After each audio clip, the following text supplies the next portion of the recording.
Hi there, I'm Tawny, and I'm 23, she, her. Let me tell you about my complicated relationship with my dad, Ivan. So I have some serious daddy issues. I mean, who doesn't? This is, of course, due to the toxic behavior of my dad because he wasn't exactly the best father figure. As far back as I can remember, it was like our household was constantly walking on eggshells. My mom, Betty, and I had to endure emotional and verbal abuse from him, and it was just so messed up. I don't know why he was so awful back then, but as I grew up, I couldn't help but resent him more and more. I mean, come on. A daughter should feel safe and loved around her dad, right? But instead, I found myself rebelling against him. I'd argue with him even when my mom, who is the sweetest person you'll ever meet, couldn't say a word to him. Our arguments would escalate into screaming matches, and it got so bad that our neighbors started calling the police on us several times. Can you imagine how toxic that was? It was like living in a war zone. I just couldn't stand how he treated us and how he made my mom cry all the time. As I got older, I became more vocal about my feelings and called him out on his behavior, but it was like talking to a brick wall. He never listened or tried to change. It was frustrating and heartbreaking at the same time. I remember the first real time I stood up to him. I was only 12. Dad, I can't take this anymore. The way you treat us is just so wrong. What are you talking about, Tawny? I provide for this family, and this is how you talk to me? It's not just about providing for us, Dad. You're always yelling at Mom and me for no reason. You call us names and make us feel worthless. Tawny, please don't argue with your father. Let's just calm down. No, Mom, I won't stay quiet anymore. He can't treat us like this. Oh, listen to Miss Perfect here, acting like she knows it all. You don't seem to understand that we have to treat each other with respect and kindness. I never claimed to be perfect. Tawny, please, let's not fight. Mom, you deserve better. We both do. You shouldn't have to put up with his constant anger and criticism. You think you know everything, huh? You're just a kid. I may be a kid, but that doesn't mean I can't see what's happening. You've been hurting us for years, and it's not right. Tawny, please stop. Let's just try to get along. No, Mom, I won't stay silent anymore. We need to stand up for ourselves. You will not talk back to me like that. I won't be silenced. We deserve to be treated with love and respect, not fear. That's it. Go to your room now. Fine, but I won't back down. We need to change, Dad, or I won't be a part of this toxic environment anymore. Despite all the pain and anger, there was still a part of me that yearned for a loving and supportive father figure. I wanted to have those special daddy-daughter moments that I saw in movies or with my friends. But with Ivan, it felt like an impossible dream. I remember another time when he punched me. I was 14. Dad, is that you? Are you drunk again? It's the middle of the night. Don't you have work tomorrow? Mind your own business, brat. I don't need you watching over me. Watching over you? I'm worried sick about you. Do you even realize how your drinking affects our family? Oh, here we go again. The little princess thinks she's so much better than me. It's not about being better, Dad. It's about you putting yourself in danger and hurting us in the process. Mom's always terrified when you come home like this. Mom's always terrified. Wah, poor Mommy. Terrified, huh? She's a grown woman. She can handle herself. It's you I gotta take care of. You're missing the point. She shouldn't have to handle this. It's funny, you know, how I have to take care of a grown man because he's just a man-child. Watch your tone, young lady. You don't know anything about life. I may not know everything, but I know this isn't right. You're hurting yourself and hurting us too.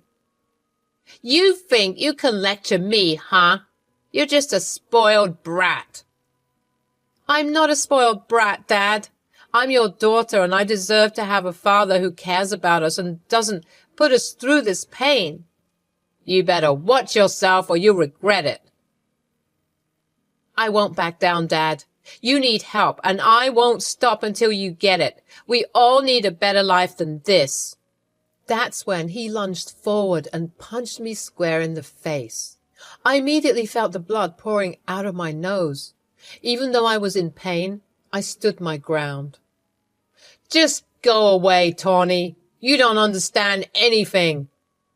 No, Dad, you don't understand. You're not alone in this, but you need to face your problems instead of drowning them in alcohol. You're sick and you need help. Big yikes, am I right? Well, unfortunately, this was the norm for our family, and it sucked big time. I felt like I had to grow up quickly, which no child should do. But one day, everything changed. It was a random Sunday afternoon when I was 15, and my mom and I were playing cards on the kitchen table. Out of nowhere, there was Ivan, my father, looking all distraught, holding a duffel bag in his hand. Honestly, I didn't feel any sympathy for him at that point. I pretty much hated him by then. I didn't even call him Dad anymore. It was just Ivan. He seemed sad when he spoke, saying he had to go on a trip. I couldn't help but spit out something spiteful, telling him I didn't care where he was going. But of course, he ignored me. Mom asked when he'd be back, worried about the rent that was due soon. Ivan said he'd be back by the end of the week, but that was the last time we saw him. A week passed, then 2 weeks, and still no sign of him. The rent was due, but he wasn't answering any calls. Mom, my grandma Harper, and my granddad Frank tried everything to reach him, but nothing worked. 2 weeks turned into a month, then 2 months, 6 months, and then a whole year, and still no sign of Ivan. Mom cried a lot during that time, struggling to pay rent on her own. I felt so bad, and I hated his guts even more because of what he was doing to my poor mother. We got kicked out of our place eventually, my childhood home, and since Mom didn't have any parents, Grandma Harper and Granddad Frank were kind enough to let us stay with them. Thank God for that, am I right? At the beginning of Ivan's disappearance, my mom filed a missing persons report, but Ivan was never found. Everyone assumed he was dead, and we even had a little funeral for him, even though there was nothing to bury. It was tough for everyone, and even I found myself crying sometimes. 8 years had passed since he was last seen, and life went on without him. 8 frickin' years, y'all. Life had been a roller coaster ride during that time. But you know what was amazing? My mom, Betty, finally got her groove back. It was like she was blossoming without that deadbeat dad dragging her down. After my dad disappeared, it was tough at first. My mom still held on to the hope that he was alive somewhere out there, but even if she was right, we eventually had to accept the reality that he might never come back. It was hard, especially for my mom, but slowly we picked up the pieces and moved on. She threw herself into work and started focusing on building a better life for us. She worked tirelessly to make ends meet, and I admired her resilience. She refused to let his absence define us, and let me tell you, it wasn't easy for her, but she kept pushing forward. It took some time, but she found her joy again. She started making new friends and rediscovering old hobbies. I could see her smile more often, and that made my heart happy. I was just a kid back then, but I knew she deserved all the happiness in the world. But then, life sucker punched us again. After 8 years of being without Ivan, we lost Granddad Frank, my grandma's rock, in a terrible car accident. It was like a nightmare. and we couldn't believe he was gone. That drunk driver turned our lives upside down, and we were left grappling with the pain and emptiness. Grandma Harper, well, she was hit the hardest, losing her son and her husband within such a short time. It felt like her world shattered. She was like a broken puzzle, and we didn't know how to put her back together. Mom and I tried our best to be there for her, but grief is a beast that's tough to tame. In those dark days, all we had was each other. Anyone who's organized a funeral, especially on a budget, will tell you it's a whole roller coaster of emotions. We were all dealing with Granddad Frank's funeral, trying to get everything organized while struggling with our grief. It was tough, but thank goodness for the community who stepped in to help us through it all. So picture this. The funeral was underway, and we were trying our best to keep it together. You know, be strong for Mom and Grandma Harper. But then, out of nowhere, it was like I saw a ghost. Seriously, my heart stopped for a second. There, coming towards us, was none other than my long-lost, supposedly dead dad, Ivan. I couldn't believe my eyes. I mean, it had been years since he vanished, and everyone assumed he was gone for good. But no, there he was, looking like a complete wreck. I honestly didn't think it was him at first. I thought it was a homeless person who maybe lost his way, but nope, it was Ivan. It was shocking to see him like that. So thin, with a dirty beard and yellow teeth. It was like looking at a total stranger. My emotions were all over the place, and before I knew it, a scream escaped from my lips. I couldn't help it, you know? It was like all those years of hurt and anger just erupted at once. And guess what? My mom and grandma saw him too, and they were just as shocked as I was. Well, let me tell you, that sight was too much for my poor mom to handle. She fainted from the shock, and I had to jump into action, trying to revive her. It was all so overwhelming. Thankfully, Grandma Harper stepped in and started fanning her, but I was left standing there, facing my dad after all those years. It was almost like I went into autopilot, though, having to be tough and stoic, just like all those years ago. I could feel the anger and confusion bubbling inside me, but I knew I had to stay strong for the sake of my family, so I took a deep breath, squared my shoulders, and walked up to him. It was like a mix of relief and anxiety washed over me. Part of me wanted to run away, but I knew I had to face him, confront him about everything. Ugh, it was such a mess. I couldn't believe my eyes, and all those emotions were just bubbling inside me. I took a deep breath, and with a trembling voice, I demanded answers from him. I mean, he disappeared for 8 freaking years, and now he suddenly shows up out of the blue? Like, what the hell happened?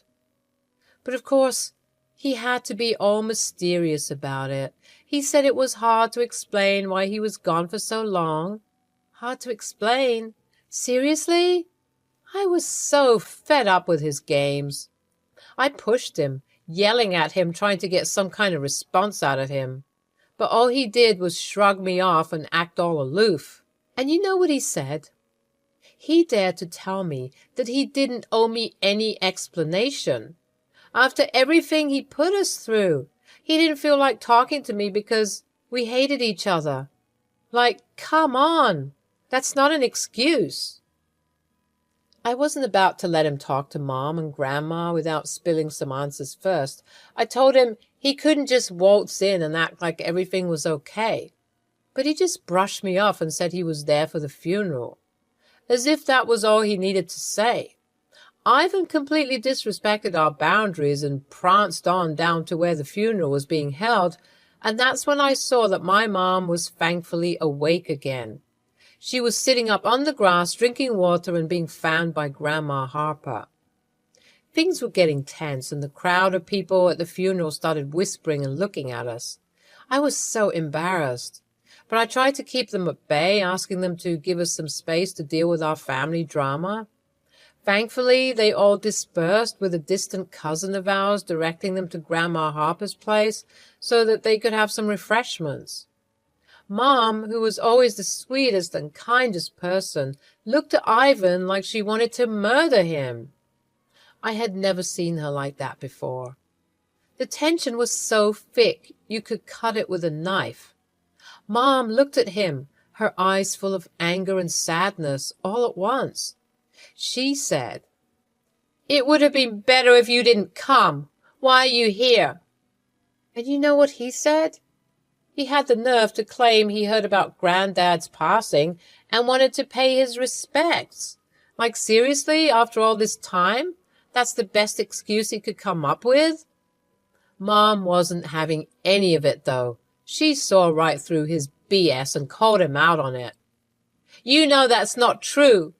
If you cared, you would have come home 8 years ago like you promised. Hell, you could have come home literally any time before now. What the hell is wrong with you?" She didn't hold back, and honestly, I was so proud of her for standing up to him.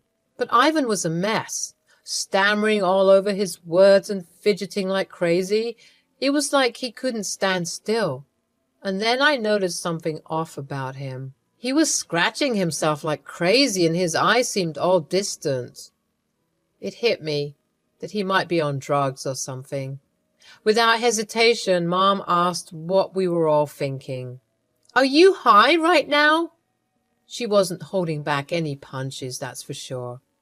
Ivan tried to come up with some explanation, saying a lot had happened in the past 8 years and that he got mixed up with the wrong crowd, but he assured us he was doing better now. What a load of crap. Mom chuckled bitterly and then just broke down sobbing.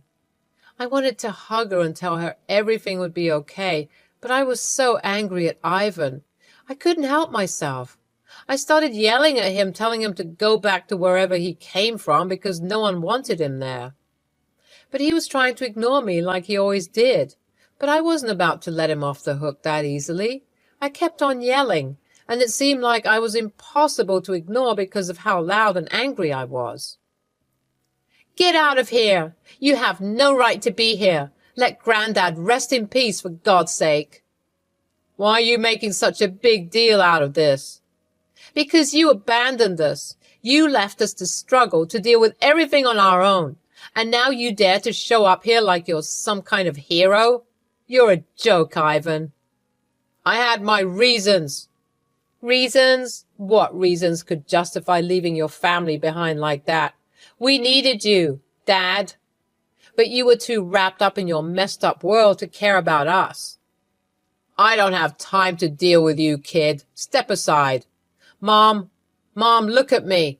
Grandma Harper had been quiet this whole time. She had a blank stare and was looking off into the distance, furrowing her brows now and then. I placed my hand on her shoulder to comfort her, and she responded by sighing and leaning in, as if she was snapped back into reality. "He's here for the inheritance." "Mom, please look at me." "Ivan, you are the scum of the earth, you know that?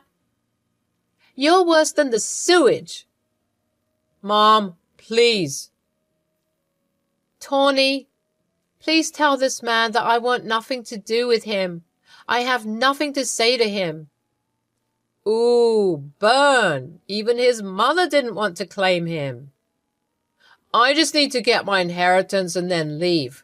Those friends I told you about, well, turns out I owe them some money and—" "That's none of our concern, sir. Please leave. We are grieving." "Come on, Mom. You're gonna act like you don't know me? Seriously?" "I don't know who you are. Please leave before we call the police." "Mom, it's me, Ivan, your son." "I don't have a son. My son died 8 years ago. I don't know who you are."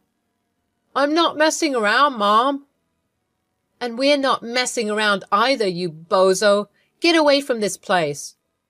"I'm not talking to you." "But I'm talking to you. All my life you've ignored me, and now you're getting a taste of your own medicine." "Shut up." "Mom." Mom! Mom, these people don't play around, okay? Just give me the money and I'll come back, I promise. I'll explain everything, okay? I'll explain everything to all of you. Just please, give me the money. I need the money. I need the money, goddammit. I need the money. Give me the money. We all just stood there looking at him with blank expressions on our faces. Ivan's pleas were getting more desperate and louder, but it was falling on deaf ears. He even dropped to his knees in front of Grandma Harper, begging her to listen, but we didn't pay attention to his cries. I need the money, he kept repeating, as if that was supposed to justify everything he put us through. But after all those years of abandonment, his words meant nothing to me. I was done listening to his excuses. I grabbed a shovel that was nearby and I whacked him in the head with it. He was knocked out cold. Thank you for that. No problem. His cries were getting on my nerves. You want to know the funny thing? Since he got here, he hasn't even taken one look at his father's grave. I don't know what happened to him, but he looks awful. Now the outside is reflecting the inside. Do you think that these friends of his are going to kill him if he doesn't get their money? Probably. I mean, if he's doing drugs, he must be doing some other crazy crap that would get him killed. Do you think we should give him the money? Why don't we ask Granddad? Hey, Granddad, should we give Ivan the money? Say nothing if the answer is no. My mom and Grandma amused me, and we all intently listened for Granddad's answer. Of course, there was silence. Well, looks like we got our answer. What a sad and pathetic man. I'm glad Frank isn't here to see this. Let's go, you guys. We'll find a police officer who's patrolling the area and tell them of the hobo who was near the grave. And with that, we left Ivan there and proceeded with the funeral in our home. I don't know what happened to my dad after that, but I never saw him again. I'm sure he's dead, though, for real this time.